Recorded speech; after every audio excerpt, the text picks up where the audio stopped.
involves three amazing, extraordinary women, and all of whom are part of the India Leadership Initiative of Ananta Aspen Center. Tanushree Hazarika, she is part of the current class of ILI, as we call it, and the driving force behind Eclectic. Chhavi Rajawat, who, as you've heard, is a development enthusiast and an avid venture philanthropist. She does some amazing work, and she's part of the third batch of ILI. And what these three women actually, they truly exemplify transformational leadership, truly bringing success to significance, and they kind of walk that talk. So we're very proud to have all three of them here, and they're part of an amazing and a very unique values-based leadership program, which brings together men and women, young, successful leaders from different walks of life: corporate, business, government, development sector, and with great diversity, sectoral diversity, geographical diversity. But what they all share in common is they are at a stage in their lives when they can and they want to make a difference in building a better society, a better community, and a better India. So that's truly what we kind of, exemplify. And I'm reminded of some words which Chhavi had used some time back. And it said, don't run away from your roots, because that is your foundation and the nation's foundation too. If you want to make a difference, you have got to start at the bottom. There is so many who left corporate sector jobs to pay her debt to the village that she grew up in. And you'll be hearing a lot more about Chhavi, about her life, her work, her dreams, aspirations, and challenges and adversities which she's kind of faced along the way in the conversation that she'll, launch into with Bhairavi in a short while. But before I hand over to Bhairavi to take sort of the focal point of the leadership program also that we run, and I've been I'd be amiss if I don't say a few words on Bhairavi. There's so much to say. She's got numerous accolades and awards to her name. She's been listed as one of the 30 most powerful women in India by India Today. She was profiled by Stree Shakti, by CNBC Awards, and featured as a young Turk by very active in. And the list goes on, and her connect with the Northeast is also very much there. As Tanushree had mentioned, Bhairavi is a director on the board of the Meghalaya Institute of Entrepreneurship, and also an advisor for skill development and entrepreneurship to the government of Nagaland. But what truly fascinated me about Bhairavi is this trip that she undertook, this very special, all the states of India except one, and I asked her this morning which one, and she, there was some very high security reason why she didn't, otherwise she would have been there. But she drove across all the states in India, and that's just so amazing, because she wanted to connect with the people. She wanted to connect with the people, and she wanted to, talk to them about, what kind of motivates them, what are their choices, what are their views on entrepreneurship, livelihood, development. And she kind of took all that back with her and, really did sort of put that to action.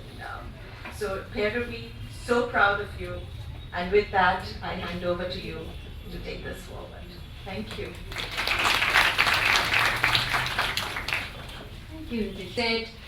Some of you want to sit up here, that's also fine. So get comfortable, because we have a wonderful, amazing persona with us, and I'm using the word persona, not personality. Chhavi is everything good. But very few have the courage, the dynamism, the confidence, and the commitment that Chhavi has to get to it and do it to bring about solutions, not just for satisfaction.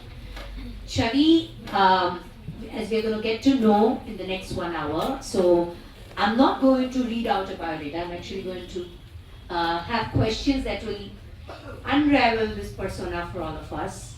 so that maybe some of you will follow in her footsteps.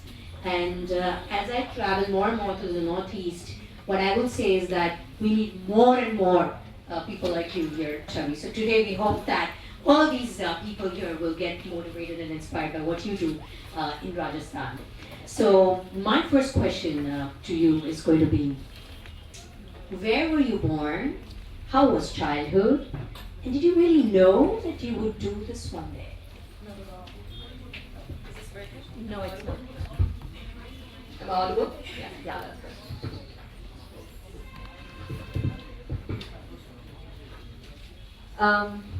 No, I did not ever think I would be holding the kind of post that I'm holding as of today. I hadn't thought of it, I had not dreamt of it. How it happened is courtesy the villages. Where was I born? I was born in Jaipur, but I am what I call myself a boarding school product. So I studied in Andhra Pradesh and did my high school from Ajmer, graduated from Delhi, did my business management from Pune, worked in the corporate sector from 2003 to 2009, started my own horse riding academy for the love of the sport and to promote the sport in 2009, and became the sarpanch the first time in 2010. So that's been my journey. So how was childhood? Childhood was great fun. I was it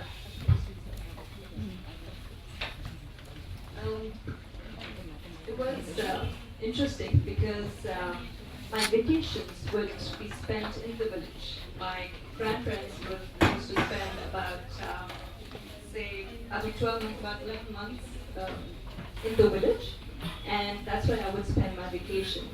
Interestingly so, because when I had vacations in my school and came up north, the schools here were still running, so I actually had absolutely nothing to do.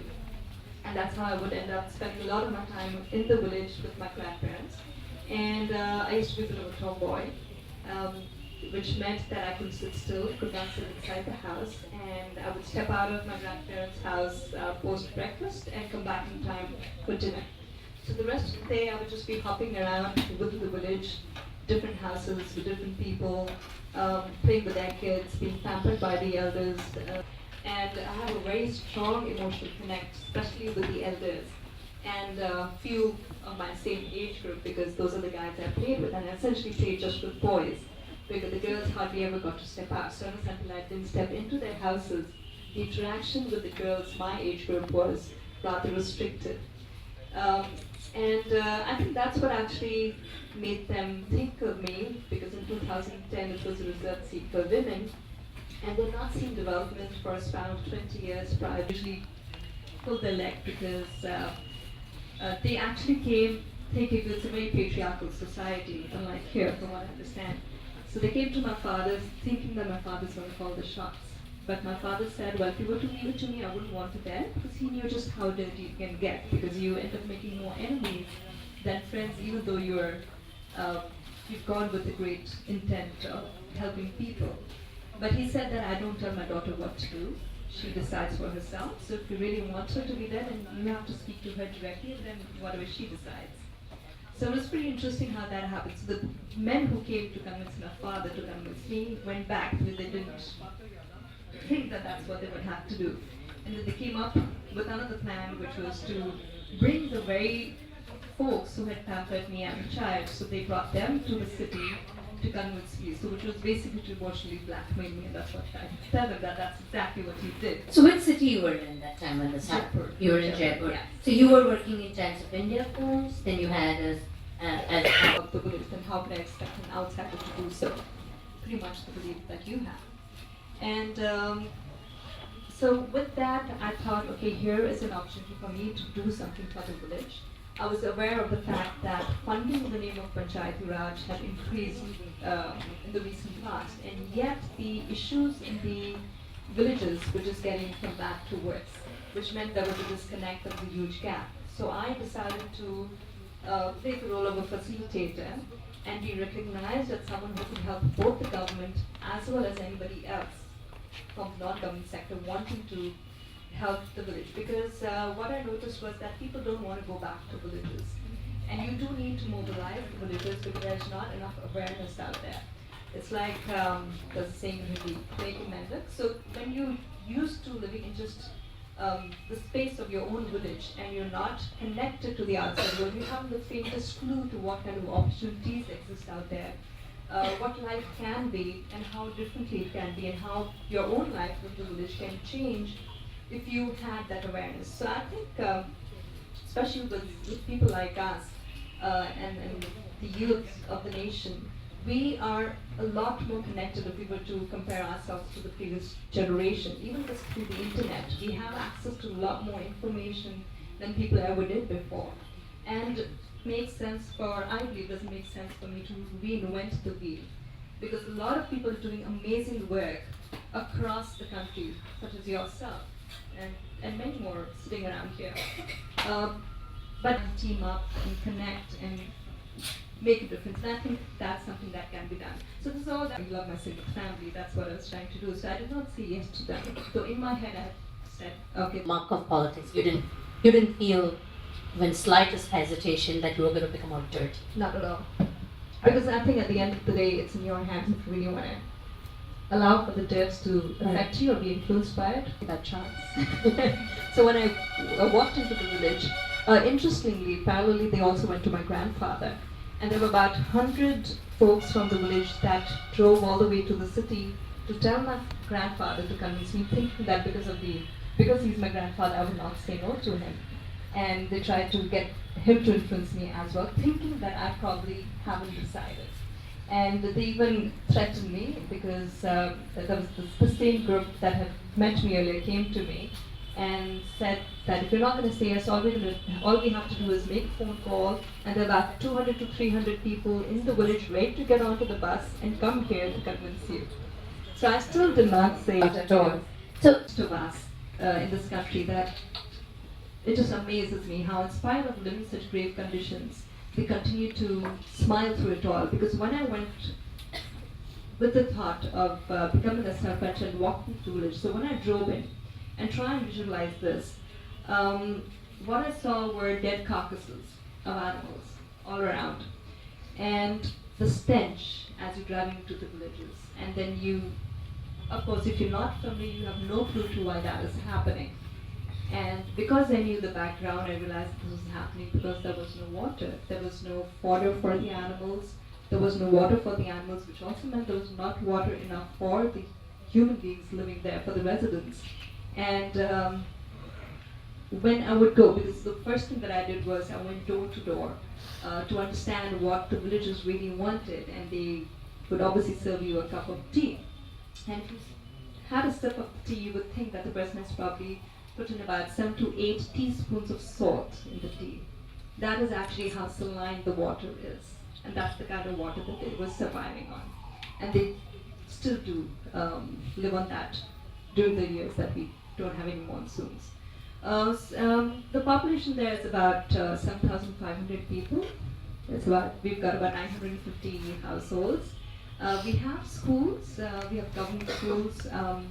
We had at that time 6 primary schools. The schools have merged, so now we have 4 primary schools, 2 middle schools, which one is an all-girls school, and a high school to the 12th grade. But the 11th and 12th standard children are only taught Hindi literature, Sanskrit literature, and geography.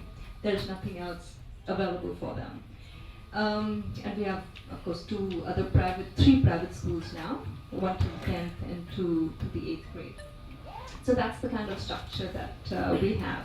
But most of the people tend to migrate out. Now, because farming is not a viable source of income, the farmers don't want their children to become farmers, and the first generation students also tend to, because now they are educated, even though it's a very skewed form of education, but compared to their parents, they are literate.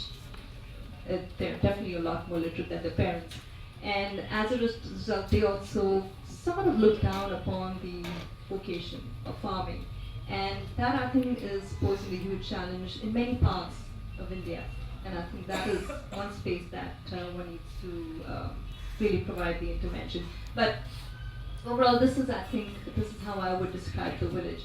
But now, I'm in my second tenure. I just got re-elected last year. So the first tenure we focused on the infrastructure development, and interestingly, as the roads anywhere you see across the globe, wherever the infrastructure comes in, people also try and come back to their roots and start investing there. So now we have a lot of houses which have turned from the mud houses. Now they poverty, which is not some number that you read in the newspaper, but poverty that is real, that you feel, that you cannot live with. I mean, I understand you moved to the village for the first time. You were spending at least 20 days every month living in the village.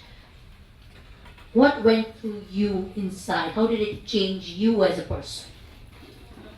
So the very first day that I drove through and I saw those dead carcasses, the first thought that came to my mind was, honestly speaking, the first thought that came to my mind was, why are people still living here? Why have they not moved out? The first thing that we also did was we did I got a sample of the water and we got the water tested, and clearly the lab report stated that all water is being declared in our village being declared unsafe even for the purpose of irrigation because of natural contamination. However, I am afraid to share that information with the villagers. So they know that there is fluoride content and they know what happens because of that. But what they're not aware of is the Down syndrome that people in the village are suffering from the intake of such contaminated water. And sadly enough, even though I've spoken with different departments, but there is no focus and no study. Right.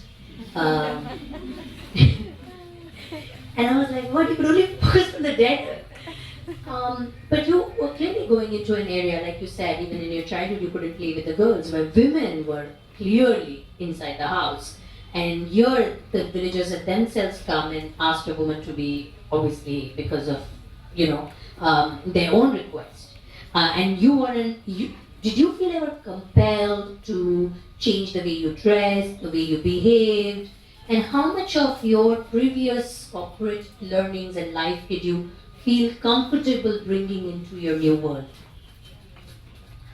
Luckily, within the village, nobody ever questioned the way I dressed. I never felt uncomfortable because, and I think that comes from the fact that I spent all my years, in the village. So I'm seen as a daughter, and I'm called the daughter of the village. So that, in fact, has worked to my advantage. But interesting that you asked me that, because I remember when I was the very first year, when I would go out to the block office and district office, dealing and meeting with the grassroots government officials, I did actually have a gentleman comment on the way I dressed. And he was older, so I did not really take that negatively, but he did say that I think you should dress differently when you're working in the space that you're working in. So of course I keep that in mind, because one of the things I personally believe is that you always have to be sensitive towards the others and try not to step onto other people's toes. So there is that respect that I do try and give to the other people, though I don't think I do personally need to change myself. But because I think a lot of people, and I'm glad they did in a way put it across that way, because a lot of people think that they need to change themselves when they're moving back to a different setup which they're not used to. But I don't think one needs to do that. So the focus has to be your work, and if you're able to deliver, then your work speaks for you. And then people stop thinking about, oh, how does he or she dress and how does he or she behave. So whether you wear a stiletto or whether you wear kets, it really doesn't matter as long as you do your job. And I think that is something that I've seen, that even within the bureaucracy, sometimes I just in a hurry or whatever, because within the village I'm always in jeans and t-shirt, because it's the most comfortable thing for me to do, because I actually sometimes have to jump walls and climb up buildings, especially when construction work is going on. So obviously I can't do that while wearing a sari or a skirt. So that way I've never really thought about it. But speaking of what I've learned in the corporate sector and my learnings from there, I think that has helped me in a big, big way. So when I first got elected, what was interesting was I realized that people had thought, especially the government officers and a few ministers, thought, oh, here's this young girl who's probably just romanticizing with the thought of being in the village and is just doing it for the heck of doing it, because a lot of people do tend to do that. But the very first thing that we did was and how things actually function in panchayats is what you do is you sit with the villagers and try and understand what they want the government to do and what kind of projects they want the panchayats to carry out. So we went a step further. We actually listed down our issues on basis of priority. Before which, as you all saw, but instead of traveling across the country, I ensured that I went to each house, asked the men and women separately what they thought was the most immediate need and what kind of projects needed to be undertaken. So the three things that came about were, of course, water, electricity, and roads. Few women came and met me separately and also demanded toilets. And this is, so water was, of course, critical for us. And I realized that we had to, because the panchayat itself did not have funds enough. And what's also interesting is that we are not allowed to use the funds at our discretion. The district authorities decide which project needs to be sanctioned. And even though we send our list of what we want done, and as I said, I did it on basis of priority, as in prioritizing all the list, went and met the block level and district level officials, requested them that water is our priority, so please sanction our water related projects first. But in spite of that, they sanctioned our Anganwadi, which is the creche and the pre-nursery school, which was not the need of the hour. But that is the sad reality. And also I realized that we didn't have funds enough. So far, in 2010, the only funding that was directly coming into the panchayat was about 20 lakhs for the entire year. And again, we were restricted by the guidelines, which states that you could only use those funds for specific projects. It could not be used to de-silt the reservoir. That you got to respect the people. And just remember that even though they may not have the kind of education that you have, but there is immense wisdom within the village. So the first and foremost thing is that we have to shed the arrogance that education often brings in us and not look down upon other people thinking that they don't know any better. And I think once you do that, then you are open to understanding their issues and listening to them. And that is the other thing that you have to do. That instead of going in with an idea of your own, you need to first understand what is it that people want and then try and deliver. So these are the key things that I would say one has to keep in mind, because no matter what great an intent you may have, and as I shared, as the government did, so you may think that education is priority now, and it always is. I think anywhere education should and needs the kind of attention that it doesn't get. But having said that, in a village like mine, see, if I had created, the first thing I had done, had I created a school with the best facilities, the best teachers, and did all of that, not understanding the ecosystem of the village, then I don't think that education institution would be successful at all, because the kids going into the school, number one, are suffering from Down syndrome, which means water needs to be taken care of.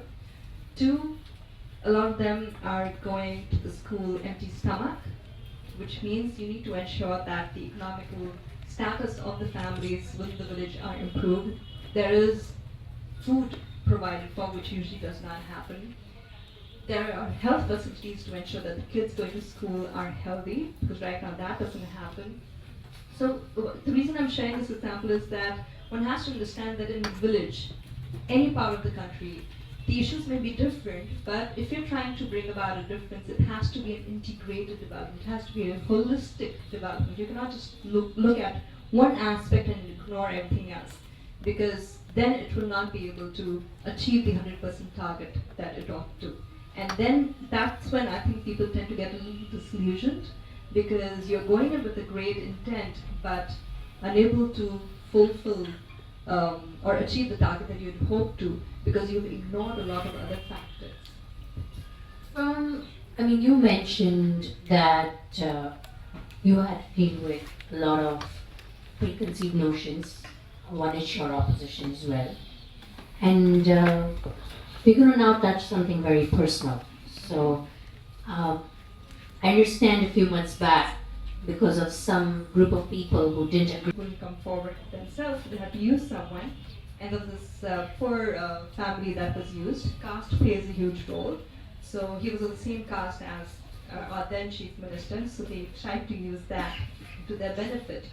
And the person had been misinformed. I even told him that these guys are not giving the correct information, because in the reports they did not mention the type of land, which I'm not going to go into the details of it. Basically, they just manipulated the land records. And even though I escalated the matter, went up to the chief secretary, the principal secretary, the CM, etc.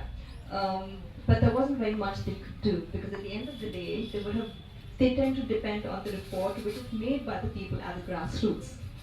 And they themselves don't physically come to see what the reality is. And obviously, as a result, the people at the grassroots take advantage of it. However, with the change of government, the reshuffling of bureaucracy, I was able to find one good gentleman. This was courtesy Charu and I Connect. So I got to meet a bureaucrat who was well-meaning. He understood, sent a team from outside, and did the measurement of the land all over again, and proved that what the Panchayat was doing was in the right. So the work started again. Now the gentleman who had been used, he obviously, of course they assisted him financially initially, but eventually had to fight his battle by himself. And he had bribed a lot of people along the way. He had gone to the various courts, so paid a lot of lawyers. And what was driving him, the force driving him was greed, because the bureaucracy had told him that you will get land on the main road, which we had just recently constructed. So obviously the value of land on the main road is much higher than land further away. So that's what he was really thriving upon. And having already spent so much money over a span of 4 years, when the construction began, he did the next best thing he knew to do, which was to attack. So the idea was, and the thought behind that was thinking that, as a woman, of course, a single woman, which is a double-edged sword, that if they do something like that, I will get scared, and I will, or made me realize you don't get to hear of, because everybody just hears or reads of, and what media also portrays is the funding, the money that's going into the government, the support that the government is providing, which yes, the intent is there, but more often than not, because there are no checks and balances at the grassroots, it's a very different picture from what you read or hear about. Thank you, Chhavi, for being so open with such a personal experience. But here in the Northeast, the way our society sometimes operates, there is not much room for failure. And because many states do not follow the Panchayat Raj system, local institutions, tribal institutions are very, very strong. How do you think someone who is from an urban background can bring their knowledge, their education, their experience, their connect with the world into a traditional society? It doesn't matter whether it's governed by a panchayat or by a clan system or a tribal system. How do you think that marriage of urban, youthful energy, knowledge and connect with the world can happen with a traditional society that is aspirational but cut off from the world? I don't think it's difficult at all, but what you really need is patience and perseverance. I think for India to act for a country like ours, if you can manage these two things, everything else is a lot easier. And one has to remember that changing mindsets is not easy. Now, when you speak of traditional societies or traditional structures, let's not forget that even if we're just looking at our own household, within our own families, we're dealing with traditional mindsets. And we've been able to, we as children, as parents, or whatever, we managed to bring about the change within our own families. So bringing about change in a traditional structure outside of our households is also not really that difficult, because we all are human beings. We all think in very similar manners, and we shouldn't forget that. One question that I hate being asked, and I remember it was asked ever so often of me, was, how do you interact with the villagers? Right? And I couldn't understand for the life of me why would anyone ask me that question, because when we are traveling outside of India, how is it that nobody asks how do you interact with the French or the Germans? Or why is it when you're within your own country, people ask, oh, so how do you interact with the villagers? You know, so that unfortunately is a German mindset that people tend to have. Now, as you yourself in your question have sort of answered it, the issue is that those who live in villages and cut off from the rest of the world often don't know what's going on outside and what kind of opportunities exist and what's new. And that is something that you or those who've gotten exposure from cities can easily bring in. But, for example, our Gram Sabha, do you guys know what a Gram Sabha is? That's basically when the entire village gets together and you have a meeting with all the villagers. When we have these meetings, I'm always the last person to speak. And when people come up with their challenges, and I think that's the best way to start, to ask the people in the village that what do you think are your main challenges? And when they come with the challenge, also ask them what do they think the best solution is? And they all have the answers. And usually when my input comes in only when I think the idea can be tweaked. And then I say, okay, fine, this is what you recommend, but how about we do it this way? And immediately, for those who understand, get it immediately, and then they say, yes, we should do it that way. And there's an additional feature to this exercise, which is that when people acknowledge that idea, there's also an instant sense of ownership. So as and when the project is implemented or executed, those very people will participate wholeheartedly, and you will not end up feeling like an outsider, struggling. So does Sarpanch Chhavi one day become Mukhyamantri Chhavi, a political aspiration that you carry? Frankly, no. I'm not averse to it, but that is not the intent with which I've come in. So my idea is to bring about rural development, and the area of focus is not just my village. The idea is to create a model village. So for that, yes, I'm using my village as a platform, and then scale up and replicate and inspire many others to do similar work in their villages. So that is what the intent is. And more than that, I do know I'm going to die one day. So it's not that I can hold on to the seat forever or claim rights to any other seat or power. What I do want to create is the next line of leadership. And I think that is more important, and we need, one person cannot do everything. So the idea is to create many more good sarpanches, well-meaning leaders within the grassroots, and inspire many more like us, doing what you're doing what I'm trying to do. And if we could increase that number across the country, believe you me, I'm so sure, 100% sure that we can actually change the face of India in no time. But there has to be that desire to bring about a difference in the space that we all live in. We've seen your dedication, your commitment, your struggle, your hard work, but we do know you're having a great time doing this as well, as you wouldn't continue doing it. So we want one funny story, something that was really funny that you remember from these 6 years, and there are 4 more still left, that, made you really roll on the floor, as they say, ruffle it. No, I think I have those moments all the time. But obviously it's a very funny thing, but I think it's perhaps the best compliment I could have ever received. And it obviously had me, smile, the Colgate smile as they call it. So there's this guy in my village. So one of the things that I've been trying to do is that while there is opposition, there will always be, because you can't win them all. But it's always a small number. Only issue is that it tends to be, they tend to believe the nuisance in creating nuisance, and therefore they just seem larger than life and get away with a lot of things. However, having said that, in my village I make it a point to ensure that I'm reaching out to those who claim to be the opposition and telling them that what I'm doing is for you as well. You're as much part of this family of the village as anyone else. So anytime you walk onto this side, I will welcome you with open arms. And courtesy that, with a couple of them, I've managed to break ice. They still claim that they're, my opposition. So one such gentleman came up to me, and at the same site where I was assaulted, And while we were overseeing the construction, he came and sat next to me and asked him to sit with me. And we had a couple of people from outside who were visiting us in the hope of, I was hoping that we'd be able to do a project together. So he knew there were outsiders as well, so therefore it made it all the more interesting what he said. So he turned around and said that, well, I may be your opposition, I still continue to be, so he re-emphasized that point.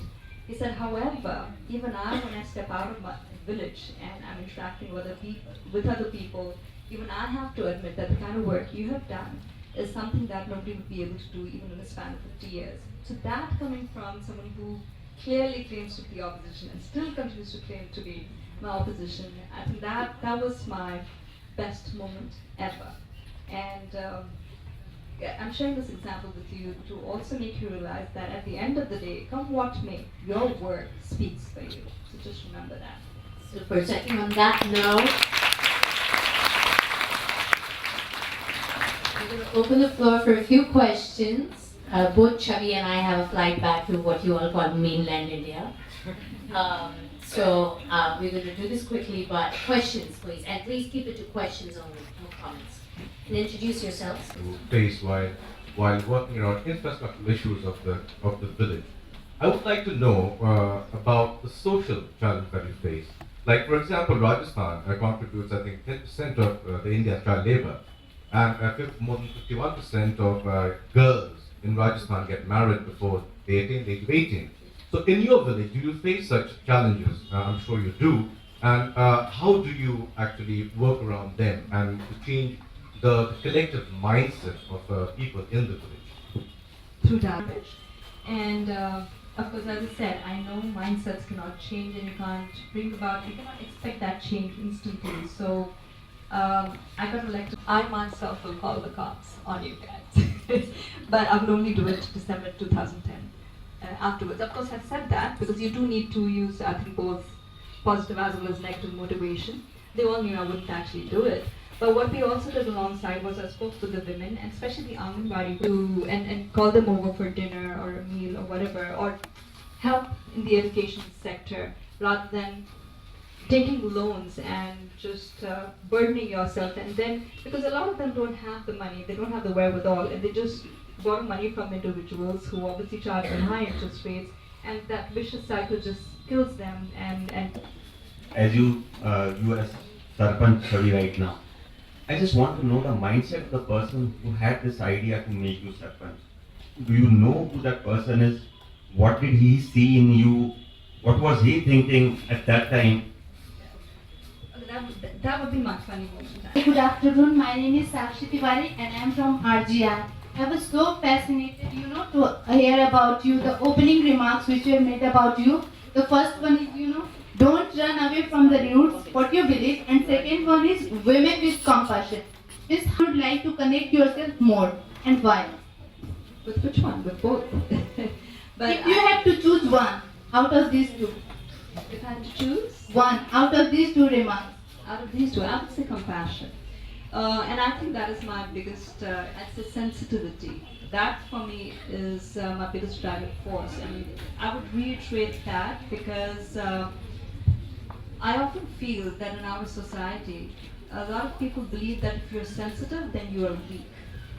But I believe that if you're sensitive, it gives you immense strength and immense courage. And if you have that, then automatically the second point fits it. I think the gentleman behind you has a question. Excuse me. Yes. question is 96% of villages in India are electrified, but 69% of homes have only the electricity connection. We also know that Uttar Pradesh, the most populous state, that has a great population, 99% of the homes are electrified, but only 60% have the access to electricity. In this case, how can we develop the rural development? How can we have the rural development? Number one, we don't usually get the correct data. So always remember if it's coming through, especially through the government, it's usually skewed, and especially if it's focusing on the rural sector. But yes, there is a lot of gaps that need to be filled in, And there's a lot of innovations that are happening within our own country. So it's just a question of getting those people into such spaces and helping those who really need it. So, but also somebody needs to speak for them, for the people in the villages, because even the government, it doesn't necessarily reach out to all the villages. So they may look at, in and around the district, what is easily accessible to them, but they may not hear the voice of the remote villages. So it's just a question of creating that demand and asking. That, I think, is one of the biggest challenges, the fact that our culture is such that we don't ask, and we shy away from asking. And in the villages, it's also a lot of fear. They're afraid of asking, because they think if they start asking, they start demanding, especially the bureaucracy, then whatever little is coming their way will also stop. So somebody has to take up the role and do that, and you guys can do it beautifully well yourselves. And what you have to your advantage, especially if you're a student, that gives you additional power if you use it in the right manner. In the back, and then we'll go to the last question. From your villagers before implementing any plan, or is there any plan apart from the government plan that you introduce by taking concern of the villages? Absolutely. Now when I say a model village, I'm basically referring to a village which has seen a holistic development where every aspect needs focus, and that usually doesn't happen. So the idea is to bring an integrated development and also make the village self-sufficient, and bring the people to a level where they don't have to reach out or always reach out to. Data Institute of Social Science, Guwahati campus. So ma'am, I just want to know your views on two more socio-economic issues.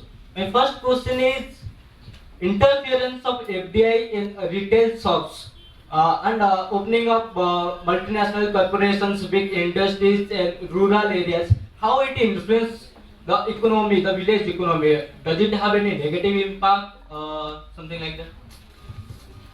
I think it totally depends. Number one, on what kind of industry comes in. Number two, what kind of value that company has.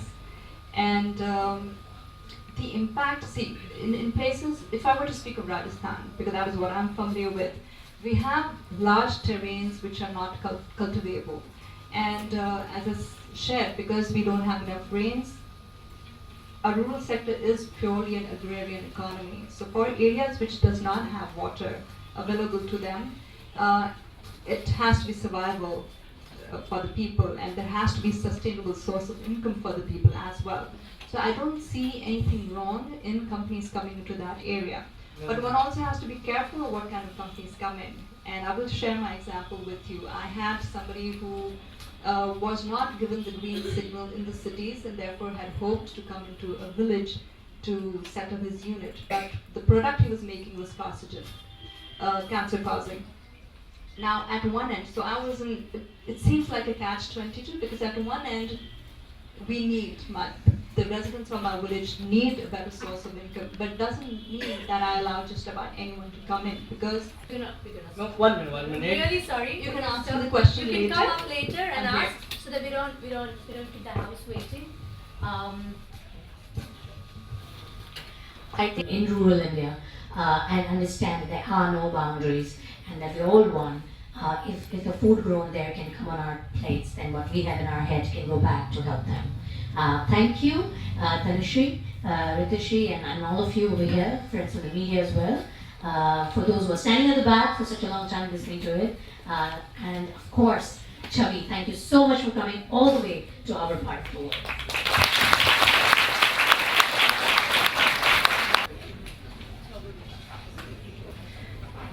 Hello everyone, I'm Suruchi Agarwal from SM Group.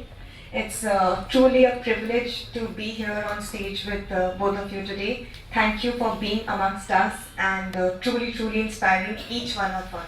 And I'm sure about that.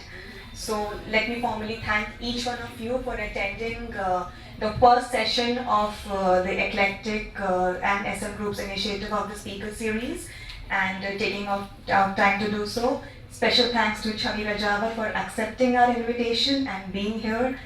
Many thanks to Bhairavi Jani for agreeing to moderating the session. And Chhavi, you truly are an inspiration. I can't stop saying what John F. Kennedy once said, that no, don't ask what the country can do for you.